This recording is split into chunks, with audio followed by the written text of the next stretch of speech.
Βρισκόμαστε στο montecristoshop.gr και βρισκόμαστε εδώ για να εκτελέσουμε ένα πολύ σημαντικό συγκριτικό τεστ ανάμεσα σε τρία πολύ γνωστά ακατέργαστα τσιγαρόχαρτα. Το CB, το ακατέργαστο, το τσιγαρόχαρτο του παππού, το ακατέργαστο, και το RAW, το ακατέργαστο Unbliss, το οποίο πρέπει να αναφέρουμε ότι είναι και η εφευρέτρια εταιρεία του ακατέργαστου, δηλαδή το χαρτί το οποίο δεν έχει λευκανθεί με κανένα χημικό τρόπο και παραμένει στο φυσικό του χρώμα. Ξεκινάμε λοιπόν πρώτα με το CB, το ακατέργαστο. Έχουμε επιλέξει king size μέγεθος για να έχουμε πιο εμφανή αποτελέσματα και ήδη ξεκίνησε να καίγεται, ομοιόμορφος τρόπος καύσης, ελάχιστη στάχτη.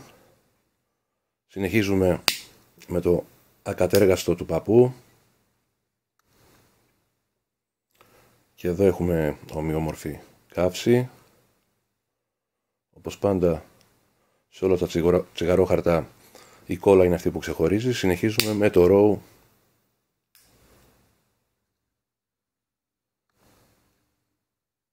Πολύ καλή καύση.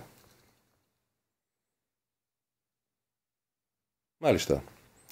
Αυτό λοιπόν ήταν ένα ακόμα συγκριτικό τεστ ανάμεσα στο CB ακατέργαστο, βλέπουμε και τη στάχτη, στο τσιγαρόχαρτο του παππού το ακατέργαστο